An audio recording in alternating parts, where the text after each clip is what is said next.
When I've read a number of newspapers, as I've been doing today, and news reports, I tend to get a number of ideas in my mind about what I want to speak about in these videos.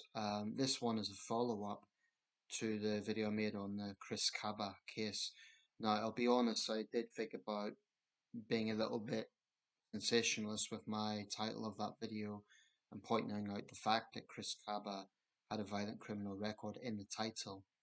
But I don't want to be shouty and I don't necessarily want to go down that path. However, that is a fact. It's been proven that Chris Kaba was a violent gang member. Now, what I want to address more specifically in this video, I probably touched on it in the last one, but what I want to address specifically in this video is these protests that have been held in light of the acquittal verdict over Sergeant Blake. I know that Lee Anderson and another MP have spoken out passionately in the House of Commons in favour of the police, pointing out the difficulties they face. And specifically with this officer, I understand that he has had death threats.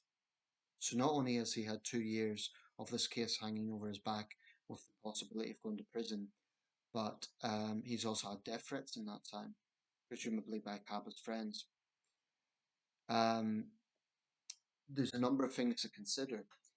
Even if you disregard Kaba's violent criminal background, the fact that he shot another man in a nightclub, a gang rival, which by the way would have endangered all the other patrons in that nightclub, you could have been looking at multiple fatalities in a crowded place. That's just common sense.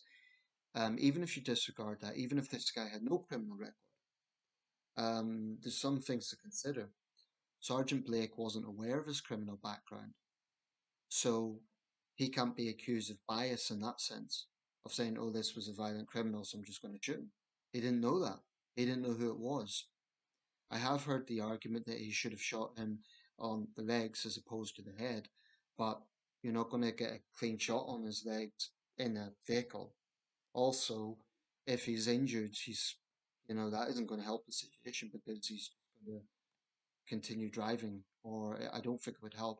It was a fatal shot because Sergeant Blake felt it was a situation that merited it. Now, there's nothing good about this. A man's dead. Um, Obviously, his family's going to be grieving. I would be surprised if they weren't. That's a human reaction. So I'm not judging his family and friends for being sad and for grieving. But a number of people pointed out if it was their relative who was, you know, involved in a criminal background, they wouldn't necessarily be promoting this person.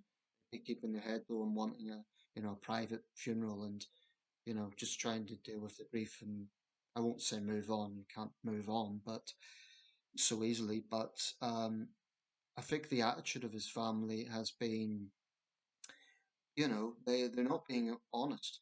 They're not being honest here because they are talking about the institutional racism of the police and they're portraying him solely as the victim, ignoring the fact that he endangered Londoners. And I think those people demonstrating for him, it was said to be dozens, some reports said hundreds. I would guess, looking at the footage, perhaps 200 people, maybe 300. I think they're insulting victims of crime in London. I think they're insulting people who get caught in crossfire of gangs. Um, Now, people will say that just because Kaba was a criminal doesn't mean he deserved to die violently. But you have to look at the context of that evening. Put it this way, if he was just walking down the street, not doing anything, and he was shot, I would say that's wrong. Because he's not doing anything, he should be arrested as a suspect. But what people need to understand is in the night in question, he was acting recklessly. So even if there hadn't been a nightclub shooting incident, his actions on the night in question were reckless. That's what needs to be understood. And I'll be honest, I was reactionary at the time. I heard, oh, police shoot unarmed man. And I thought, that's awful, they've crossed the line. But context does matter, and more often than not, we don't know the full picture of these cases. Um, there are times the police abuse their power and they should be punished for it. And like I said in the last video, if you have officers who are blatantly racist, coming out with racist opinions online in social groups, social media groups, and so on. They have no business wearing a uniform.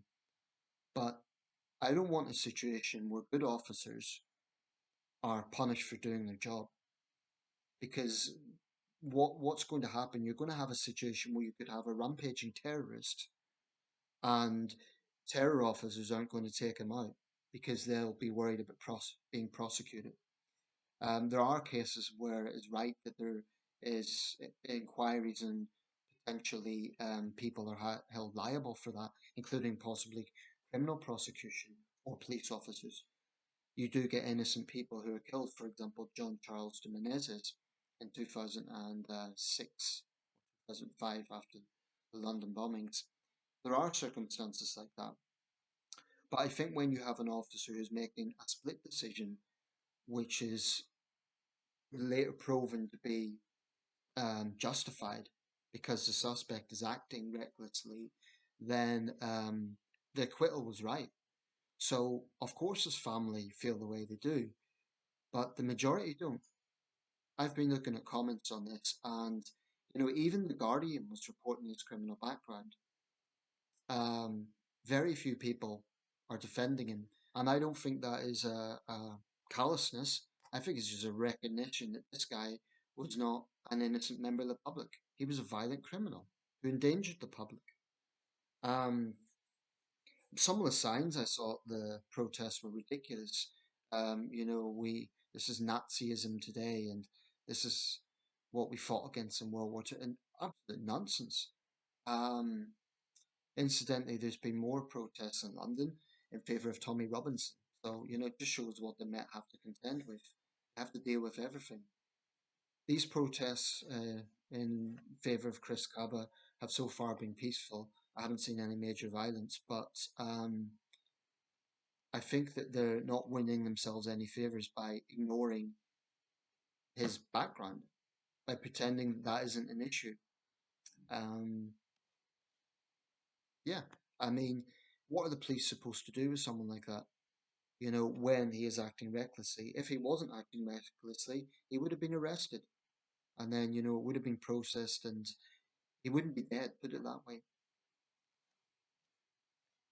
I'm going to wrap this one up, but it's good that there's been no serious violence, but, it's been tense enough.